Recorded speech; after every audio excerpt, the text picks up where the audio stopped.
Hey everyone, I'm Joshua Radford. I play Curtis and Derek is funny, and you are watching Envert TV. Hey, what's up everyone? It's Flisadam Pointer here, the founder and editor-in-chief of EnvertEntertainment.com, your #1 home for indie entertainment. And joining me for an exclusive Envert TV interview, I have Joshua Radford, one of the stars of Derek is Funny, an indie comedy coming soon to a streaming service near you. Stay tuned.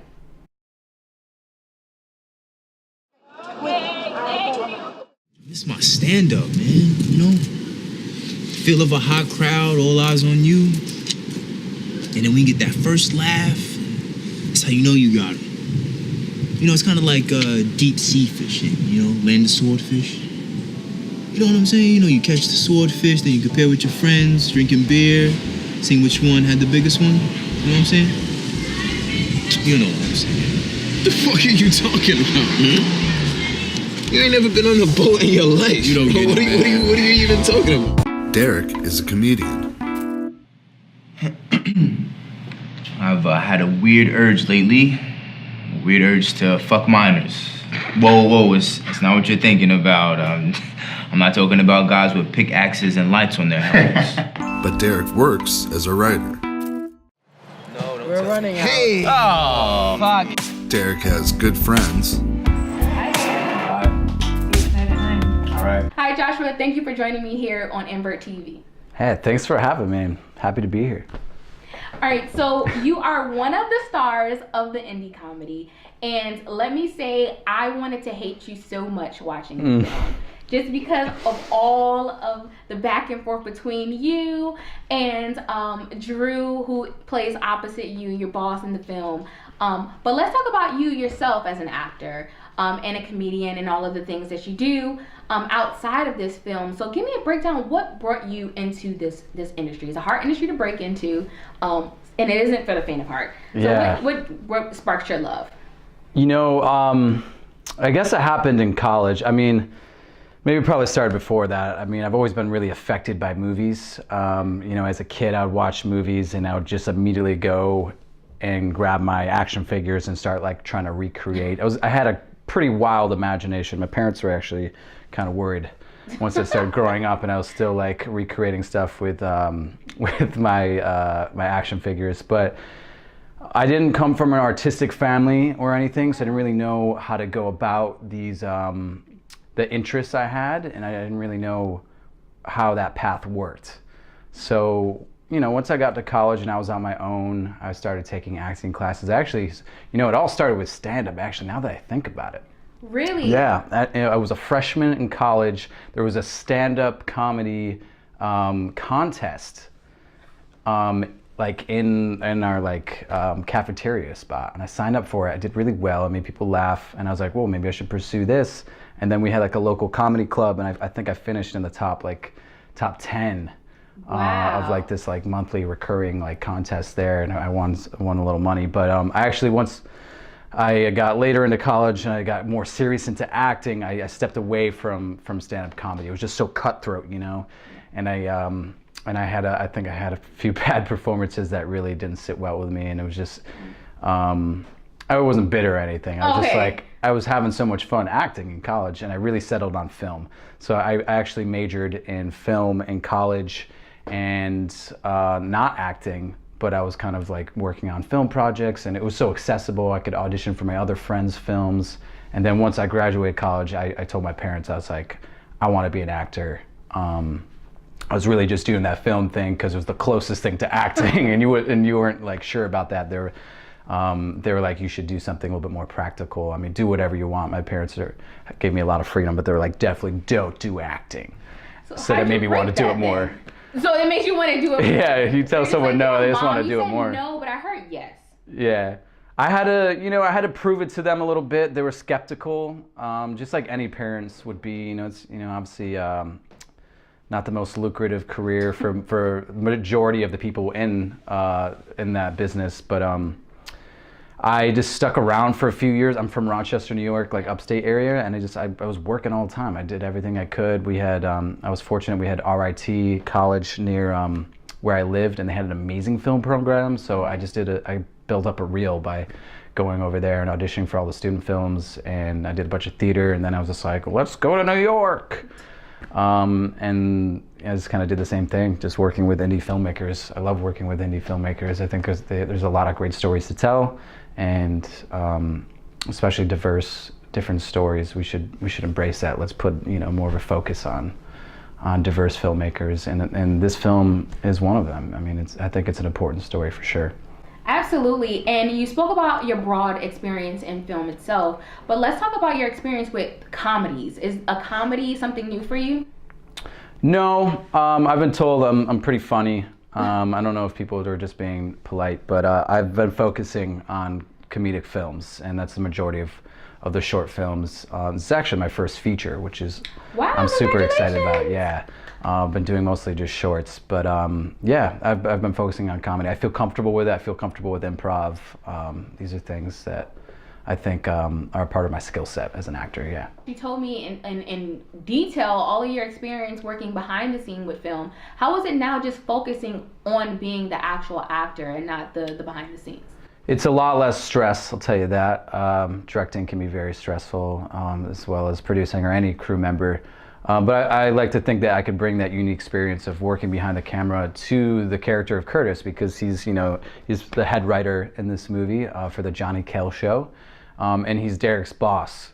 So it's something that I'm familiar with. I mean, I've never been a head writer before, but I've definitely been behind the scenes. Speaking into experience. Yeah, so I can use my personal experience to, I think, enhance the character. It was fun, I'm a big fan of 30 Rock and all the late night shows, so it was really exciting to kind of step in those shoes and play the head writer of this fictional show. But I definitely, when I was on set, I acted like the boss, although Johnny Kell's really the boss, but when he's not around, Little do we know. Yeah. But I'm sure that everyone that views the film is going to hate Johnny as much as everyone starring in the film actually does. But I didn't like your character. I didn't like Curtis. And it's because he's holding back a lot. He's in a weird place because he knows and he identifies Derek's talent, but he's kind of stuck between a rock and a hard place because he has to not only please Johnny, but he has to keep that footing as the head writer to say, hey, this is not where we're going, this is not our direction. So were you torn between that as well when you were reading through the script? Absolutely, yeah. I was drawn to the character right away. He's kind of a middleman. It's tough. He has some power as the head writer, but he can only do so much. And there's some compassion there. I think he understands where Derek is in his career, and I think initially he wants to help him. Yeah. It backfires a little bit, but I think deep down, what Curtis's tactics are to help Derek. I think Derek never really feels that way. It feels like he's never pleasing Curtis, but I think it's maybe more of a tough love relationship between Curtis and Derek. And I like to think that some of that tough love that Curtis gave Derek actually helped send him on his way and perform and find a creative way to do the comedy that's important to Derek, which he does in this movie. Yeah, and we won't give away a lot of it for the viewers. I'm just like throwing all these spoilers out there. It's okay. We won't give away a lot of it, but can you talk about how on set, even though you were an actor, you actually got to play a boss? How was it like bossing your castmates around? It's a lot of fun. I think if you gotta walk the talk, right? If you're gonna be a boss, people should be able to respect you. And I think the writers on staff for the Johnny Kell show do respect Curtis. He's been in their position before, and he has the experience. So I think he does walk the talk. I think he may be plateauing a little bit in his career, and things are kind of slipping through the cracks a little bit. And that's something I think a lot of people can relate to when they see this movie. It's just, even though you are in technically a good career spot, you still have, there's still a struggle there to be authentic. And I think Curtis that's his personal struggle in this movie, is he's also struggling to be authentic because he's plateauing. He's been doing the same job. There's that monotony that's setting in, and he sees someone like Derek. He might see himself in Derek a little bit, a young, hungry writer who's not afraid to be exciting. You know, it's better to be exciting than polite, and I think that's what Derek sees what Curtis sees in Derek in this movie. Can you talk about that a bit more? Authenticity. This is a major theme in the film about not selling out, and some may argue who view the film that Curtis is kind of a sellout. He gave up a while ago. As you said, he kind of plateaued in a sense. So how were you able to, in a sense, be the one character that actually went against the grain in that aspect? How did I go about? Yeah, I know you must have got some flack on set. Everyone else is so strong-willed and independent and really pursuing their best self. But kind of Curtis is at a point where he's just like, you know what? I'm fine. I'm content with where I am. Yeah, I think it's a situation where like actions speak louder than words, and I think Curtis is trying to be authentic, but at the end of the day, he's clocking in and clocking out. So I guess the best way I could put it is he's an example of someone who almost chooses not to do the right thing, even though he feels that he's done wrong. So do you relate to Curtis in any way?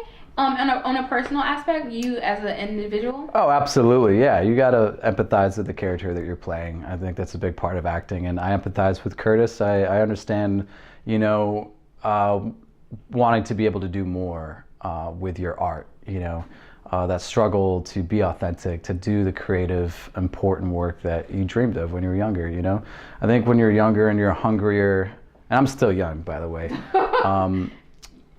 you know, you have this feeling that anything is possible. And Curtis is someone who is kind of at the end of that, where they may lose that hope that anything is possible, and it's a little sad. So what would you say to the viewers that are watching this that may be in a position as Curtis? How would you motivate them to keep going? Whatever you're doing, whether you're an artist or if you work in business, it doesn't matter the job. My message to you is if you do feel like you need to make a change, it's going to be uncomfortable to make the change, but you should absolutely do it. You'd be surprised of what you can accomplish if you just kind of follow your instincts. Don't be like Curtis. So overall, Derek is funny. It has highs, it has lows. It pulls you in emotionally. It's relatable. Derek is relatable. Curtis, as you said, is relatable because a lot of people reach that point. So what is it about the film that you want to let everyone know why they should go check this out? Describe it in 3 words and then tell us why we should check it out. 3 words I would use to describe Derek is funny, inspiring, authentic, and funny. Everyone should see Derek is Funny because it's a movie about finding ways to create the type of art that's important to you. And I think that's accessible and relatable to everyone. So go check it out. It's coming 2018, Derek is Funny. So is there anything that you're working on outside of the film that people should check for? Yeah, absolutely. Currently, I'm in the final stages of post-production on a pilot episode that I directed and produced. We should have a teaser coming out hopefully in April, so look out for that. You can contact me at my website. It's joshuaradford.com, or you can check me out on Instagram. jradford008 is my handle, and yeah. Well, thank you for joining me. I really appreciate it. Hey, thank you so much for having me. Thank you for loving this film and, you know, giving us some exposure because it's an important story. I think a lot of people should be able to see this.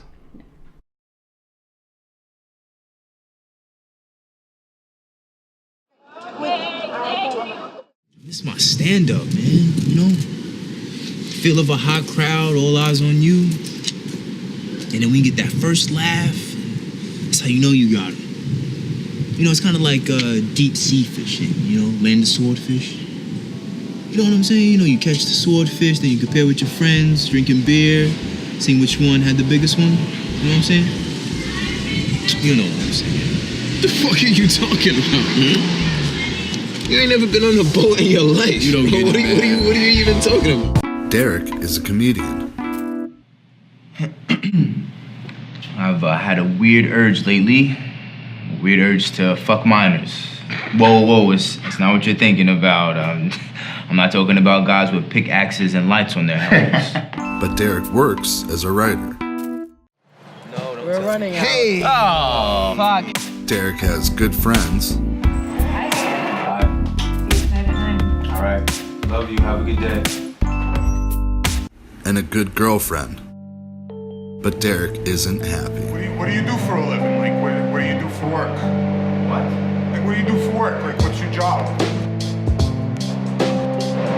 Comedian, man. Oh, no shit, you're a comedian? So, you can do a set? Ah, man, that would be sweet, but I can't. Am I interrupting? No, actually, I want to run something by you. Sure. There are these subway clips going around. Have you seen them? Yeah, I have. You know, the guy on them is Derek Coleman. 27-year-old Derek Coleman. It's back. Derek Coleman. This is funny stuff, Chris, okay? We need to get on it before somebody else does. Yeah, Derek is funny, but he works for us. Don't you think that if we do something of his, it might look a little desperate?